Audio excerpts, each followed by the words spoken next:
লক্ষ্মী বোন আমার, একটা কথা সবসময় মাথায় রাখবা। তুমি ব্রিটিশ আর্মি মানে এখন থেকে তোমার শত্রু হবে। তোমাকে খোঁচা দিয়ে কথা বলবে, নানান লোকের নানার কথা শিকার হবে।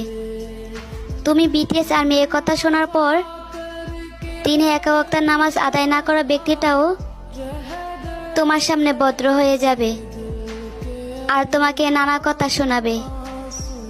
আর তুমি যখন এসব পাশ কাটিয়ে সামনে এগিয়ে যেতে পারবে, তখনই মনে করিও তুমি আর্মি ফ্যান্ডমের একজন যোগ্য আর্মি, যে কিনা কারো কথা পাত্তা না দিয়ে সামনে এগিয়ে যাবে।